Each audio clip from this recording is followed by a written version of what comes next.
நேற்று இரவு தான் இந்த கதையை படித்தேன். முதலில் எனக்கு கொடுக்கப்பட்ட அந்த கதையை படிக்க வேண்டும் என்ற அந்த ஆர்வத்தில் அதை படித்து முடித்தவுடன் திருப்பியும் சொல்லுவாங்க இல்லையா, முதல்ல ஒரு புத்தகத்தில் முன்னாடி கொஞ்சம் கதைகள்லாம் படிப்போம்.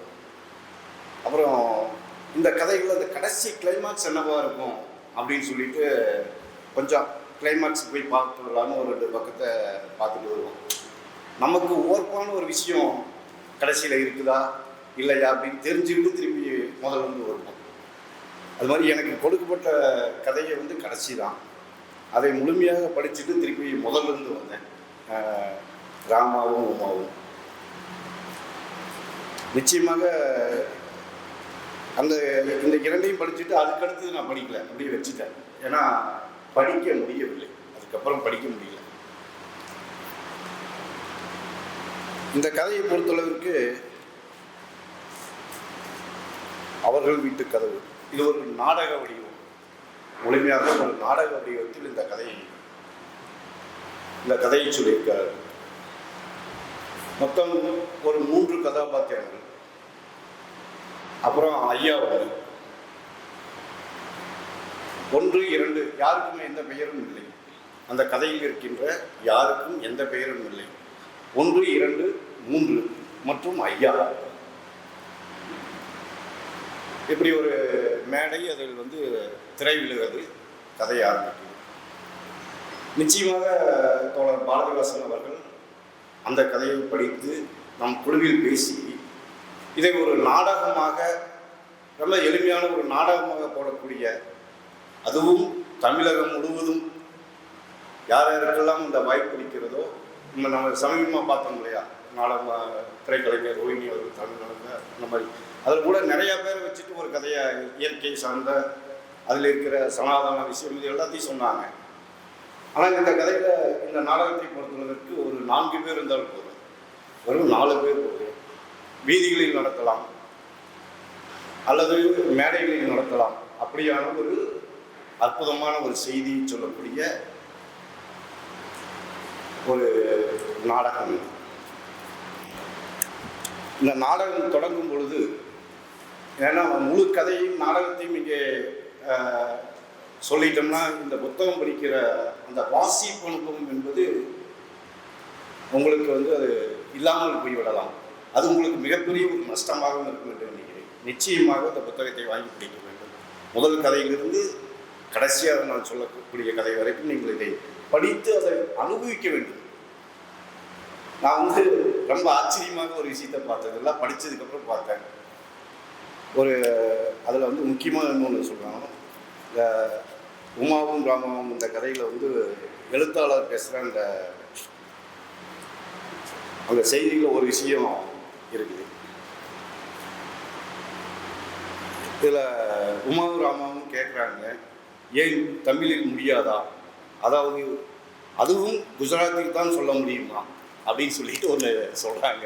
ரொம்ப முக்கியமான ஒரு விஷயம். அதை முழுமையாக நான் வாசித்து காமிக்க விரும்புகிறேன்.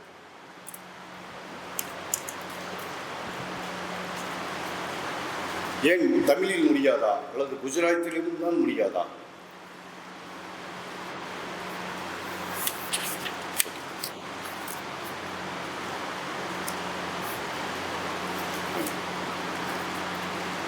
அப்படியானால் குஜராத்தி பெண்கள் என்றால் இப்படி இருந்தால் பரவாயில்லையா? இந்த கதையை குஜராத்திகள் படித்தால் கோபித்துக் கொள்ள மாட்டார்களா? அவர்கள் என்ன இழிச்சு வாயர்களா அப்படின்னு சொல்லிட்டு ராமாவும் உமாவும் சொல்கிறாங்க. அதுக்கு கதை சொல்லி சொல்கிறாரு, யார் சொன்னது? குஜராத்திகள் மிகவும் உஷாரானவர்கள். அவர்கள் நினைத்தால் 3 நாட்களில் 3000 பேருக்கு டிக்கெட் கொடுத்து விடக்கூடியவர்கள். அவர்கள் நினைத்தால் 3000 பேருக்கு டிக்கெட் 3 நாட்களில் 3000 பேருக்கு டிக்கெட் கொடுத்து விடக்கூடியவர்கள். இந்த கதையை படித்தால் அவர்கள் நிச்சயம் எனக்கு டிக்கெட் கொடுத்து விடுவார்கள். நல்ல வேளை இங்குள்ள குஜராத்திகளுக்கு தமிழ் தெரியாது, அவர்கள் இதை படிக்க வாய்ப்பில்லை. சொல்லப்போனால் தமிழிலேயே கூட இதை அதிக பேர் படிக்க மாட்டார்கள் என்றுதான் நினைக்கிறேன். நிச்சயமா உங்களுக்கு ஒரு நல்வாய்ப்பு தான் அமைந்திருக்கிறது. இல்லை என்றால் கல்புருக்கி என்ன கல்புருக்கி நம்ம லங்கேஷ் அவர்கள் போன்றவர் இந்த நாடகத்தை படித்திருந்தாலோ அல்லது இந்த கதையை முழுமையாக படித்திருந்தாலோ நிச்சயமாக அப்படி ஒரு கெடுவாய்ப்பு அமைந்திருக்கும் என்று தான் நான் நினைக்கிறேன். அப்படிதான் நடந்திருக்கு, இன்னைக்கு நடக்குது. ஏனென்றால் இதை நம்ம பார்க்குறோம். இப்போ இந்த 2014 நாடு முழுக்க கும்பல் படுகொலைகள் நடந்து கொண்டிருக்கிறது. ஒரு சிறுவன் டெல்லியிலே உத்தரப்பிரதேசத்தினுடைய எல்லையிலிருந்து டெல்லிக்கு துணி வாங்க வந்தவனை, ஒரு சிறுவனை அங்கிருக்கிற தொடர் வண்டியிலே அடித்துக் கொள்ளப்பட்டான். 2014 அப்புறம் ஒரு குஜராத்திலே, மகாராஷ்டிராவிலே இந்த பகுதிகளெல்லாம் கும்பல் படுகொலை நடந்திருக்கிறது. இந்த கதைகள் முக்கியமாக இந்த நாடகத்தில் ரொம்ப அற்புதமாக இந்த கதையை சொல்லி இருக்கிறார். ரொம்ப அற்புதமாக 2 பேர் 3 பேர் நிற்கிறாங்க. கதவுக்கு அந்த பக்கம் ஒரு குடும்பத்தினர் சாப்பிட்டுட்டு இருக்கிறாங்க. ரொம்ப சிம்பிளாக சாப்பிட்டுட்டு இருக்கிறாங்க. என்ன சாப்பிட்றாங்கன்னு கேளு அப்படின்னு சொல்லிட்டு கேட்குறாங்க. அங்கே உள்ள என்ன சாப்பிட்றாங்கன்னு சத்தம் தெரியல. இல்லை நல்லா உன்னுடைய மனக்கதவை திறந்து கேளு, காதுகளை திறந்து கேளு, உனக்கு தெரியும். இல்லையோ எனக்கு ஒன்றுமே தெரியலையா ஐயா. இல்லை நல்லா கேளுங்க. சவக்கு என்று சாப்பிடுகிறார். சவக்கு என்று சாப்பிடுகிறார். அப்போ அந்த சவக்கு என்று சாப்பிட்டால் என்னத்தை சாப்பிட்றாங்க அப்படின்னு சொல்கிறாங்க. ரொம்ப அற்புதமாக அந்த நேரடியாக ஒரு அரசியலை என்ன விஷயங்கிறத நேரடியாக சொல்லலை. ஆனால் நீங்கள் அதை படிச்சீங்க அப்படின்னா என்னென்ன விஷயங்கள் அங்கே வந்திருக்குது, எதை சாப்பிடுகிறார்கள் என்று இவர்கள் உருவப்படுத்துகிறார்கள், என்ன அரசியலை சொல்லுகிறார்கள், என்ன எதை செய்ய காத்திருக்கிறார்கள் என்று ஒரு 2-3 பக்கங்களை திருப்பினதுமே வந்துடும். அப்புறம் அடுத்தது அந்த செய்தி. அதுக்கடுத்து ஐயாவை பேட்டி கேட்குறாங்க. ஒரு நிருபர் பேட்டி கேட்குறாங்க. நீங்கள் படிக்கணும். இன்னைக்கு இருக்கிற அந்த இயக்கத்தை பற்றி எந்த இயக்கம்னு சொல்லலாம். ஆஹா இயக்கம் ரொம்ப அற்புதமாக சொல்லியிருக்கீங்க. ஆகா இயக்கம். அந்த ஆகா இயக்கத்தில்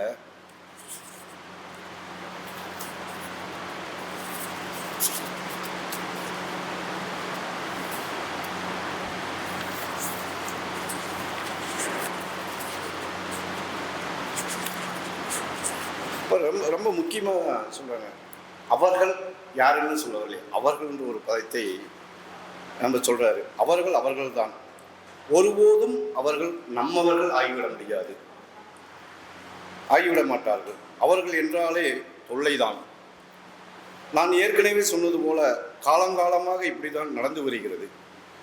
இரவும் பகலும் போல இதுதான் நீதி. தவிர்க்கவே முடியாது. நாம் இருந்தால் கூட அவர்களும் இருப்பார்கள். ஏதாவது ஒரு வடிவத்தில், ஏதாவது ஒரு உருவத்தில் அவர்கள் தொடர்ந்து வந்து கொண்டே இருப்பார்கள். இந்த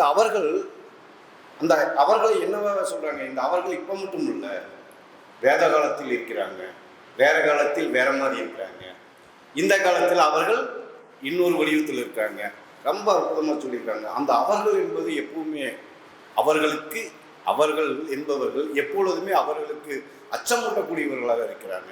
அப்படிங்கிற அந்த நாடகத்தை அதை அப்படியே சொல்லிட்டே வர்றாரு. ஒவ்வொரு விஷயத்தையும் சொல்லிட்டு வர்றாரு.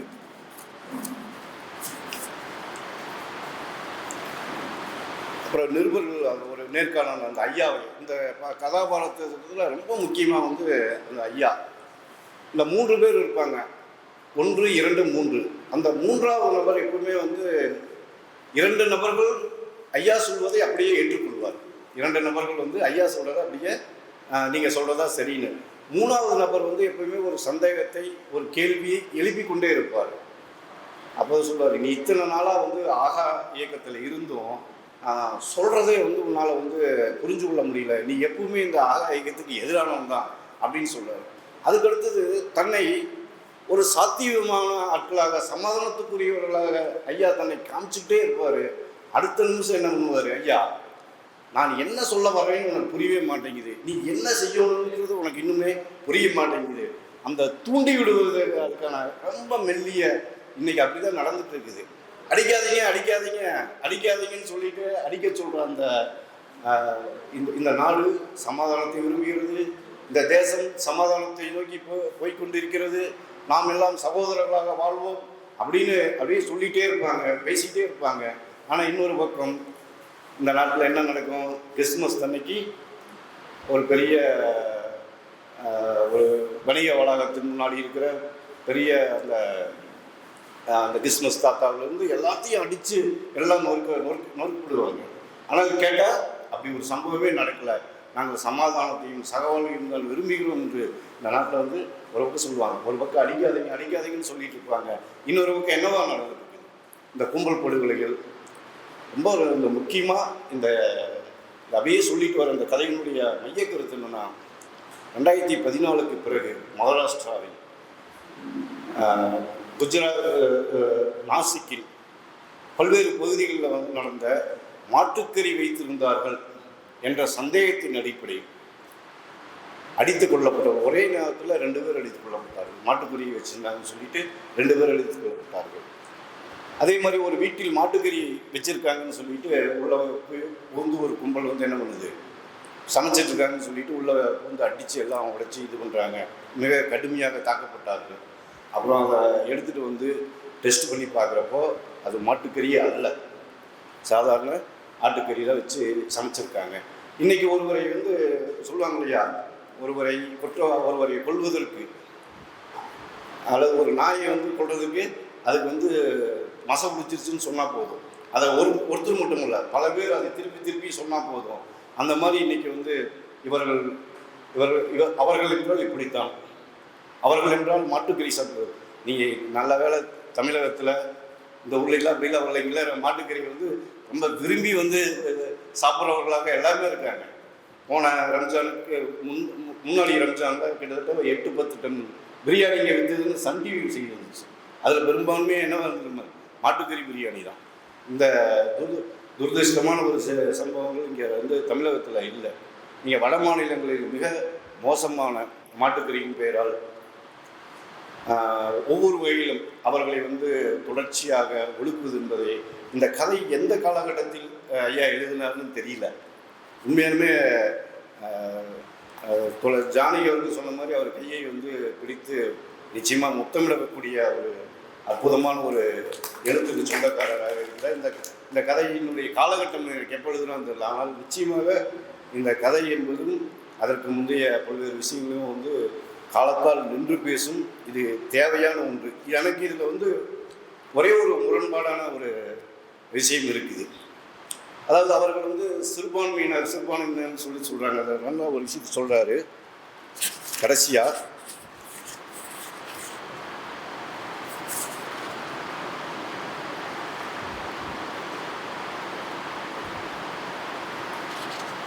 ஐயா கடைசியாக பேசுகிறாரு, நண்பர்களே, இதயத்தின் ஆழத்திலிருந்து இந்த கருத்தை பதிவு செய்ய விரும்புகிறேன். நமது தேசம் எவ்வளவு பழமையான தேசம், எவ்வளவு நாகரிகங்களையும் பண்பாடுகளையும் சந்தித்த தேசம், இதெல்லாம் சொல்லிகிட்டே வர்றாரு. முதலில் சிறுபான்மையினர் என்ற வகைப்படுத்தலையே எனது மனம் ஏற்க மறுக்கிறது. ஏனெனில் இப்போது சிறுபான்மையினராக இருப்பவர்கள் ஒரு சில 10 ஆண்டுகளுக்கு முன்பு நம்மவர்களாக இருந்தவர்கள் தான். இதை நாங்கள் புரிந்து வைத்திருக்கிறோம், அவர்களும் புரிந்து கொள்ள வேண்டும். ஆகவே எங்களை பொறுத்தவரை இந்த தேசத்தில் சிறுபான்மையினரே இருக்கக்கூடாது. அதாவது முன்போல் எல்லோரும் இணைந்து ஒரே பான்மையினராக பெரும்பான்மையினராக மாறிவிட்டால் எவ்வளவு நன்றாக இருக்கும் அப்படிங்கிற ஒரு விஷயத்தை ஐயா சொல்கிறதா அப்படிங்கிற ஒரு கருத்தை சொல்கிறாரு. இதில் எனக்கு ஒரு முரண்பாடு இருக்கிறது. என்னென்னா, சிறுபான்மையினர் அப்படிங்கிறது என்னென்னா, ஒரு தேசம் என்ற வரையறையெல்லாம் பேசினா அதில் மத சிறுபான்மையினர்கள் வேறு, மொழி சிறுபான்மையினர்கள், அல்லது ஒரு தேசத்திலிருந்து ஒரு இடத்துலேருந்து இன்னொரு பகுதியில் வாழக்கூடிய சிறுபான்மையினர் என்பது வேறு. தமிழகத்தை பொறுத்தவரைக்கு இஸ்லாமியர்களோ கிறிஸ்தவர்களோ அவர்கள் எங்கேயோ இருந்து அரபு தேசத்திலிருந்தோ அல்லது ஆப்கானிஸ்தானிலிருந்தோ வந்தவர்கள் அல்ல. தமிழகத்தில் இருக்கிற இஸ்லாமியர்களோ கிறிஸ்தவர்களோ அவர்கள் இந்த மண்ணிலேயே இருந்தவர்கள். ஒரு 100 ஆண்டுகளுக்கு 50 ஆண்டுகளுக்கு முன்பு, அல்லது சொல்ல போனால் இளையராஜாவுடைய மகன் அவர் யார், யுவன் சங்கர் ராஜா, யுவன் சங்கர் ராஜா அவர் வந்து என்ன பண்ணியிருந்தார், நேற்று வரைக்கும் அவர் வந்து ஒரு ஒரு மதத்தில் இருந்தார். அதற்கு அடுத்தது யுவன் சங்கர் ராஜா இஸ்லாமிய மார்க்கத்தை தழுவிக்கொண்டார்.